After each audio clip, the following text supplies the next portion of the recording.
jogetane beksan langen tayut manut iramane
Assalamualaikum warahmatullahi wabarakatuh.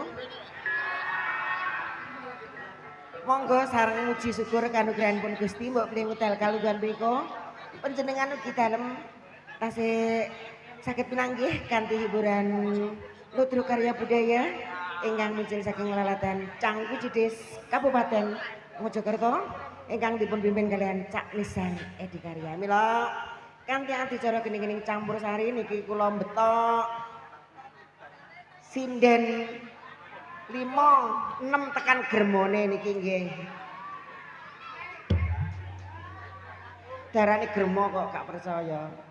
Nggih, mula kanthi bukane gending kagem panjenenganipun Cak Nurali Kedanan.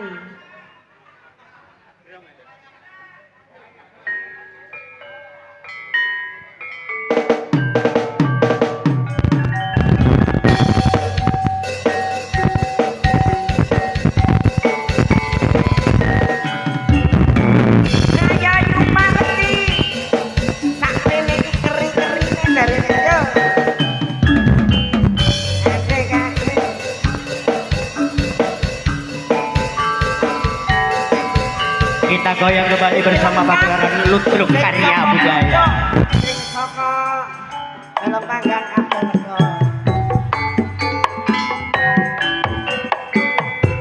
Sapa sing ora kedanan priwate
tak gawakno rondo sing medhuk.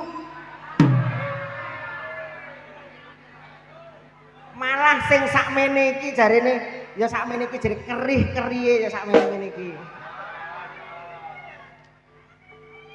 Tak rewangi pati geni ketambene karo lo atine aku urip tak rapi mungkirano priya sing tak tresnani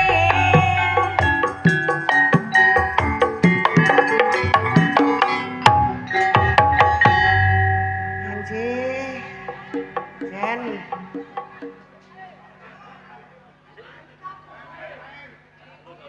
merengkel tenan pokoke. Elah iki ibarate telong ngono masan digethuk, masan dikolak.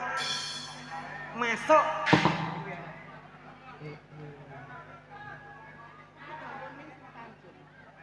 Podang kuning Sri Tanjung YBL. Iki kono Mas, nggih. Saman sisih kono sing lanang. Sing nganggo gelungan nang ngene sisih kene.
Podang kuning agawe pikirku mondeng sleret ireng tak sawang tambah ayune iku bunga yen katon nyading sliraane ora bakal atiku kekiwang yen si podang andudut ati kebranan ora pandang atiku tansaya dotre pasranani sun 30 bendo kaya maraga Baya maraku dasaran turajat miku luwe rupo kebak pangalobono Sri Tanjung bocah ayu saka gunung pati situ pekso anandang uyuh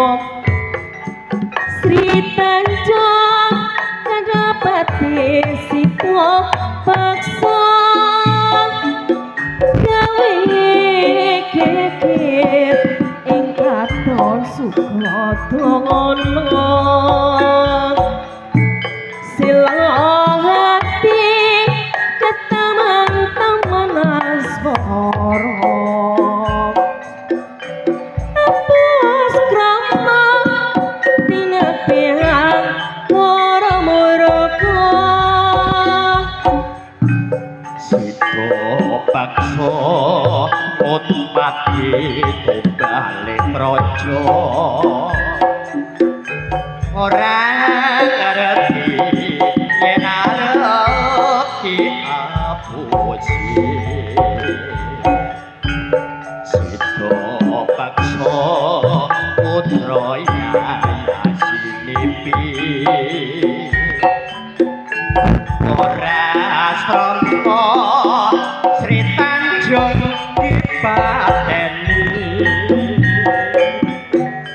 ana geti gandane kok wangi martandane Sri Tanjung pancen suci ana banyu gandane kok wangi iki jare seregene kutha Banyuwangi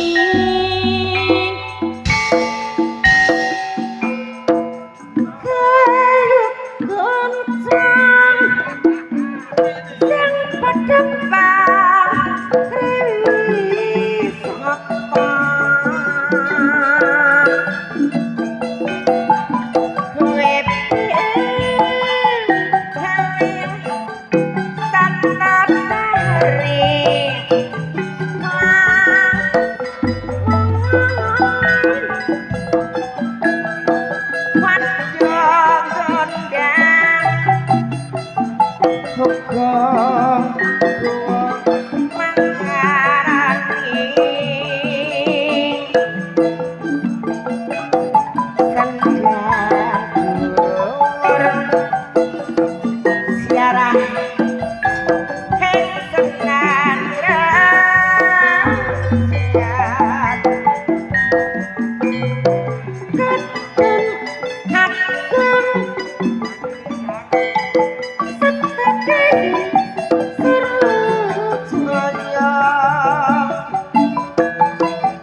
alun ning tengah kutha Lamongan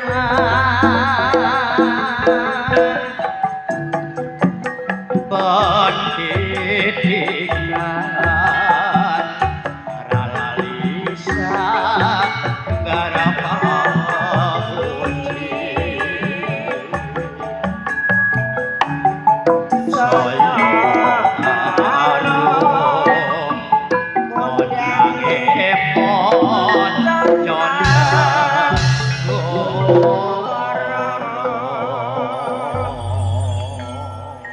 Ngapunten Bapak Ibu nggih. Acara tayub sampun kula paringi wedal siang wau. Nggih. Dados samangke saged nyawer tapi dugi ngandhap mawon. Nggih. Matur suwun. Monggo dilanjut. Pak Wong. Pak Wong. Nggih. Pangapunten kagem bapak-bapak nggih. Nyawernya dari bawah saja ya Pak. Heeh.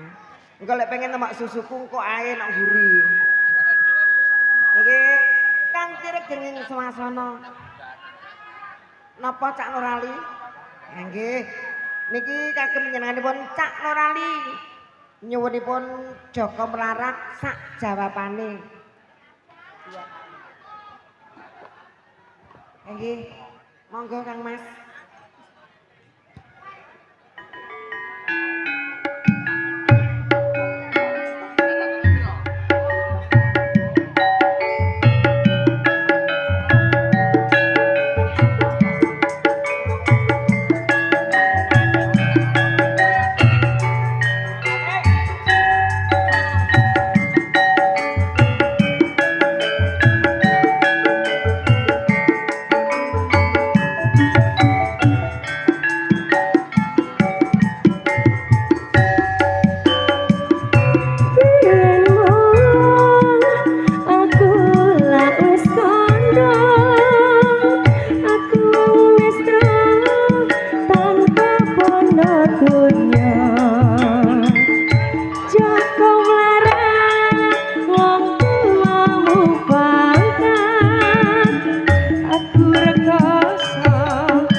Joko Melarat malih kalih Sejuta Cinta kalih Gunung Pucangan nggih.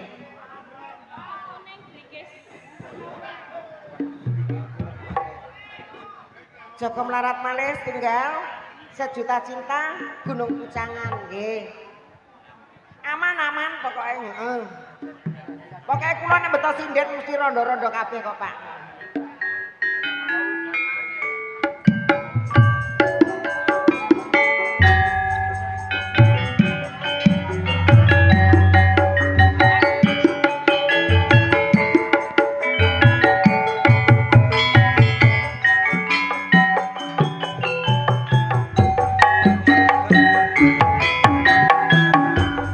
Lumae jagat iki mong sira sing tak tresnani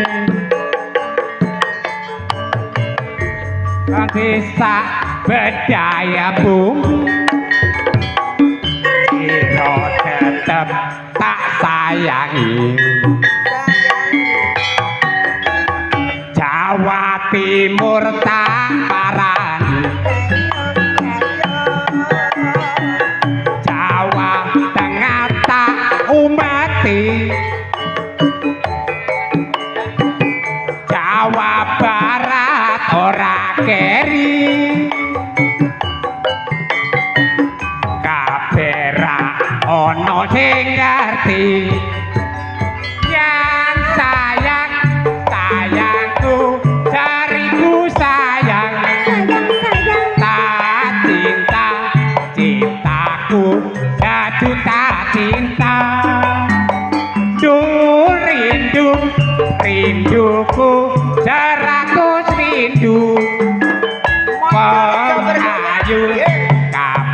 besok bisa ketemu.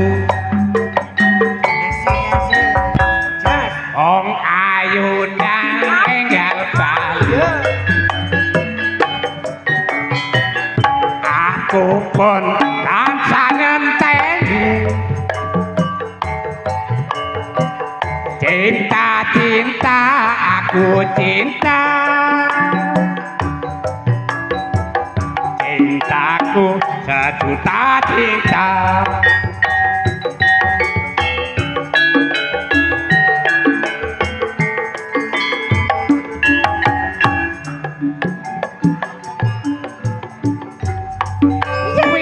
Rasa-rasa Aku pancen kliru keninggake priya sing tresnani aku.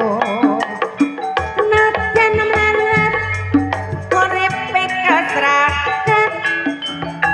Aku wis tresno bapak ora marang-marangno.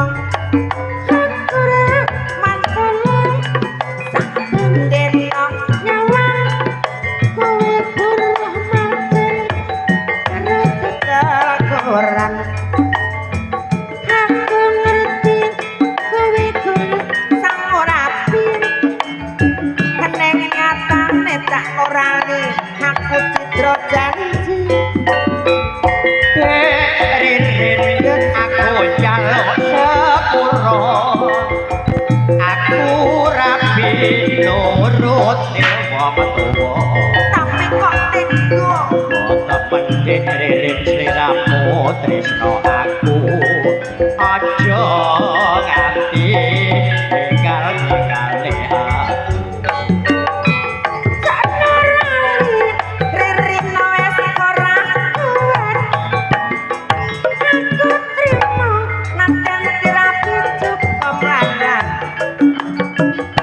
Sampeyan isih tresno karo aku. Sumpah mati tresnaku namung sliramu.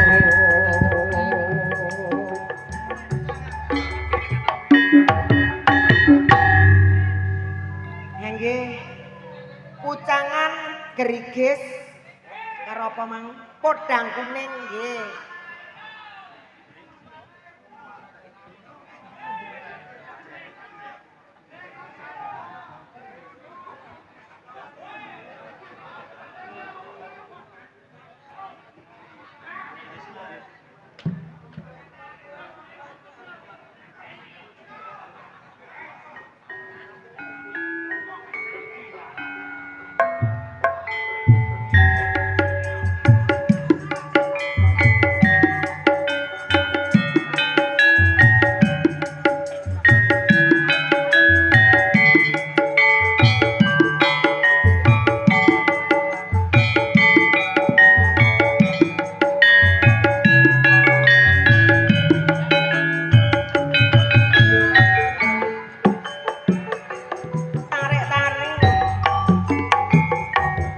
ana crita kondange gunung pucangan kabeh dumolo wis padha kelingan gedhe cilik wis padha kelangan padha teko ning gunung pucangan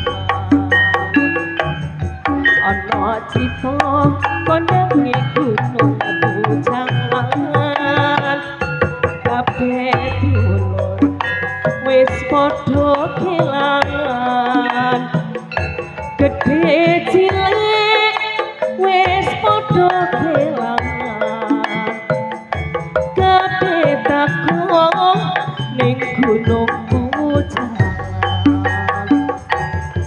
sing tangan teramo sing tangan para priya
sing tak sayang mubeng miteranggen aku goleki ora krasa esuk awan nganti wengi mane yen nganti yo kangen ayang yen si podang andutun ati kepranan ora mangkat atiku sangat sarawi ngoceh dewe ngalih becoan elo gawe tak sawang mbok ojo ngece podang kone agawe pikirku komeng sleret ireng tak sawang katon manise hati bunga yen lakon dadi duweke ora bakal atiku kegiwang liyan yen si podang handutut ati kepranan ora mendem atiku sana saya ndetru tak seranani son pikat pulu tepedo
wonten panyuwun njaba jero apa nduk ki meng tambal ban melatiku nggih 3 njaba jero tambal ban melatiku nggih kalejaran goyang lali carenggang heeh njaba jero pakmu prawan tuwa heeh ya Allah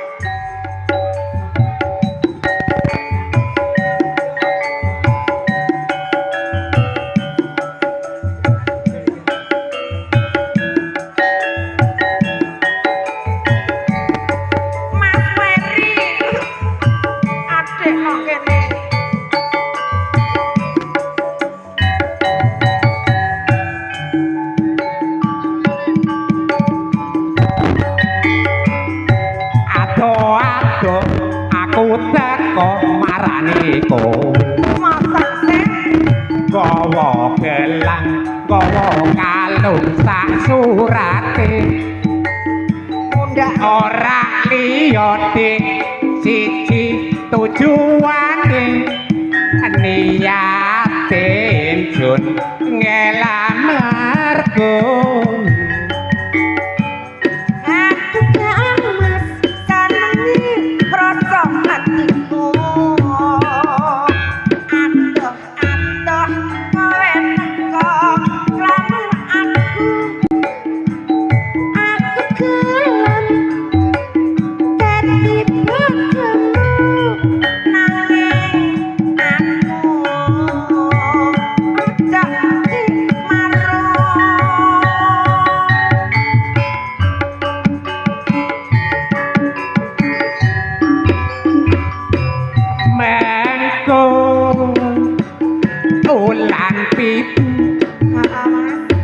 tanggal siji bakalan diresmekake seneng hatiku kepengin cecer karo sliramu jiwa lan ragaku lahir batin nisor dhuwur kanggo kowe Kang Mas jangan ragu sampai mati aku tresno sliramu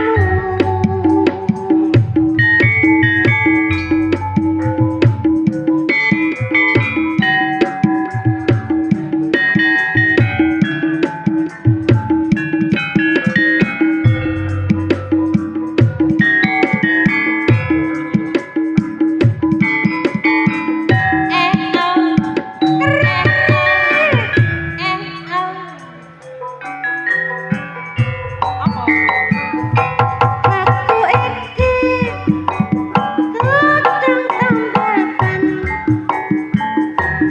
uripe sandalan golek duit sing halal penting cukup kanggo sandang pangan aku iki tukang tambal ban rezekine untung-untungan nasib muncul duit gantungan nasib apes weteng ati keroncongan mak ceder mak ceder mak ceder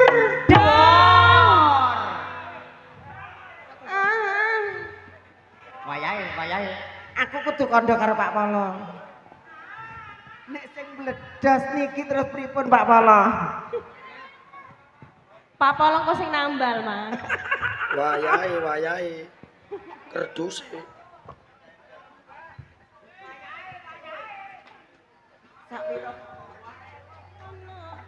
ana ban pecah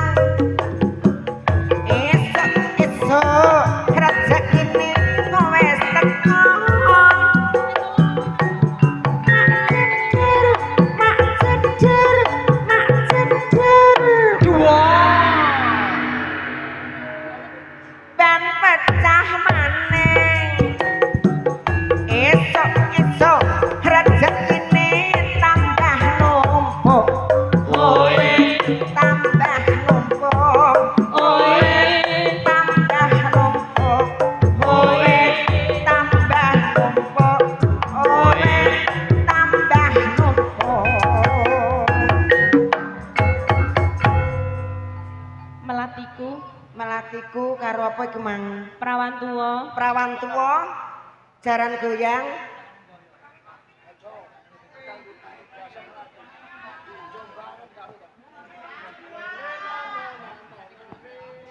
Alah, pokoknya sak njalukku kok tak ladeni nek kurang tak ladeni sanding punden kono lho kok.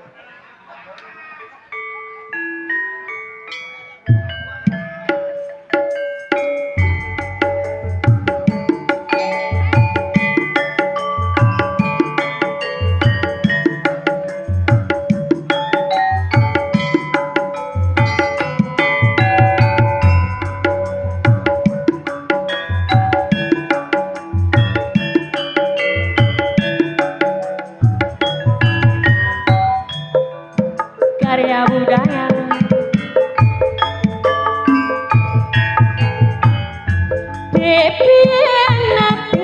Ngandiko yen sliramu repate citra nganti tanmu tansah setya pungkasane amung gawe suwung katresnan dikote wingi jebul ora kena tak bengi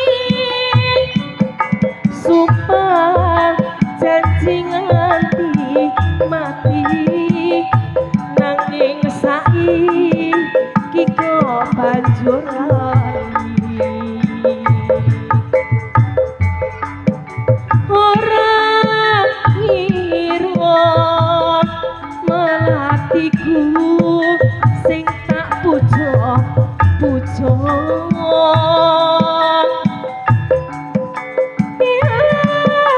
sirna kena panas ing mangsa ketika duh Gusti paringo jampi batin kula enak napin kering nadyan boten saged nyanding nanging ati kula tansah eling.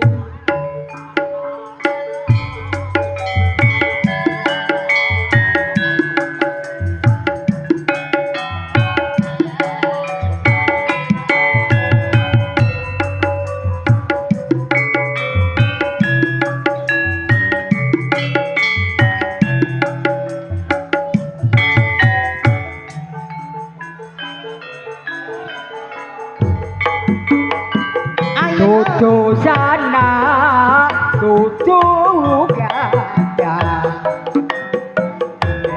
dia melu pirangan, kayak apa macam rawan kau tinggal, pokok dalam tak jauh bebarengan.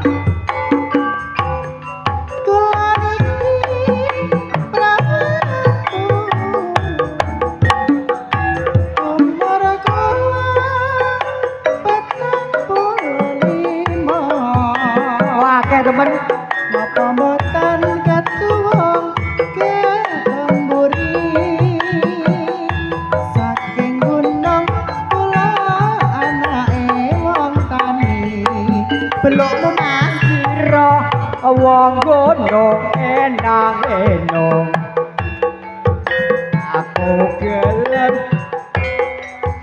ya bareng matur kadang sira wis dadi prawan tuwa aku sakdo macul nandur elo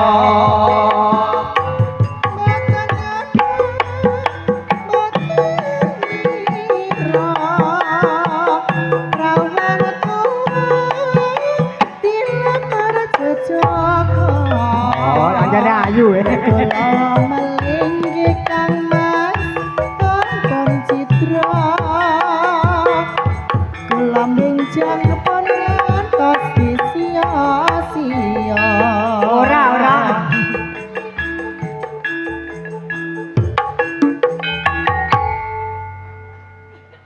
Gelang kalung kali jaran Goyang Mbak Ririn nggih.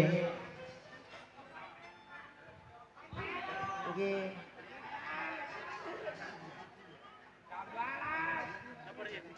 Oh ilange gelang kalung. Ilange gelang. Lah nggih. Ilang niku kira-kira ten pundi, Mbak? Kan? Ilang niku digadekno napa pudik napa? Paling ya dikekno bojo Lah, nomor nggih. 2. Dikekno bojo nomor piro, Pak? Abah Sukadi sing nguasai sak Jawa Timur. Mantap.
Sang gandrung Iya. Ngene rasane wong mandang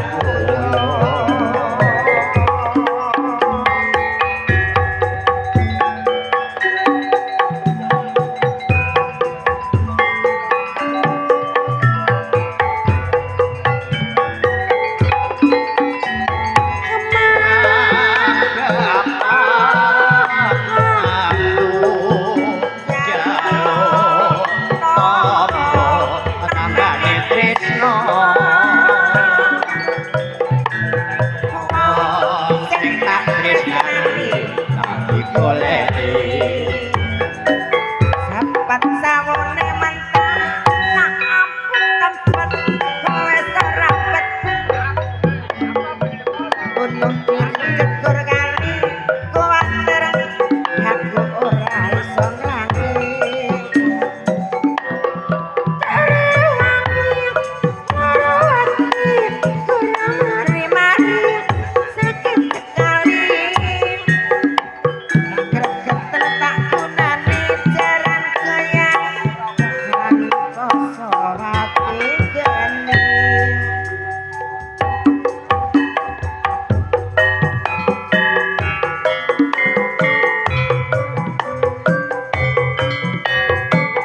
nalikane biyen urip kekurangan senajan wis bisa suwe rasa kangen kaya ngene ora gampang kon lali janji mung yen tansah tak ugi kelan kalung dadi saksi pungkasane bodol ana ngendi pancen kowe ora jedut ora tinggal aku babar pisan ora nunggu dasare ana gantine luwe saka aku sing bisa nyenengke tresno ati kawitane bondo donya kowe dudu ukuran nanging batin ora ilo kadung poke di wong liya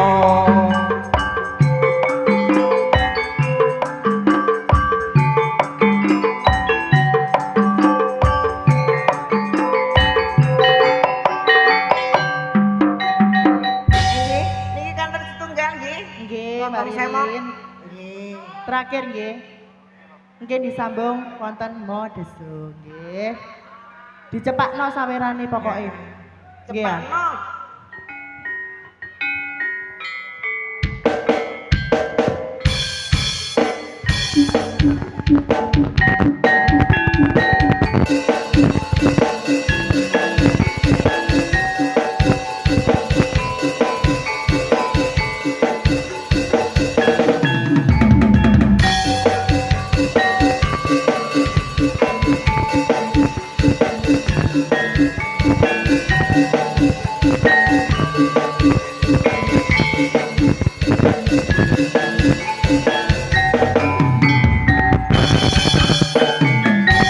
Arana boko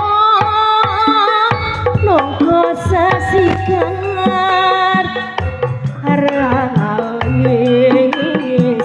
nanggal sepisan kuning garing kuning alasan gawe hayang ngelaki duko alasan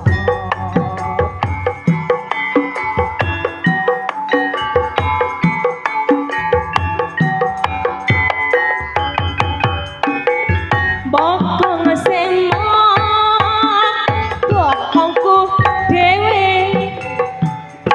eman motong yen digondelan lambe sikar lare sikar kapundut kari keregat kudu kepengen nyetot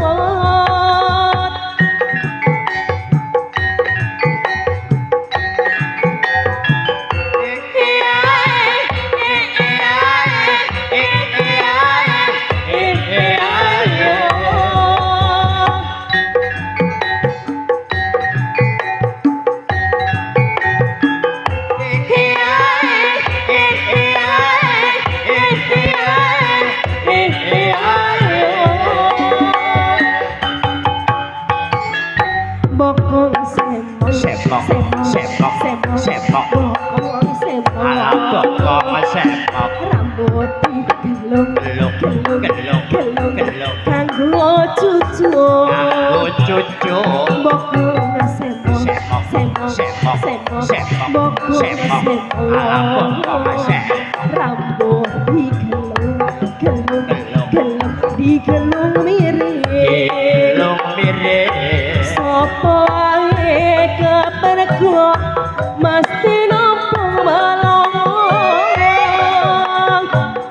mokong semot duweku dhewe eman moto yen dingondelang lambe sesikal lare sikar kebundut kari geregan kudu-kudu kepengen nyepot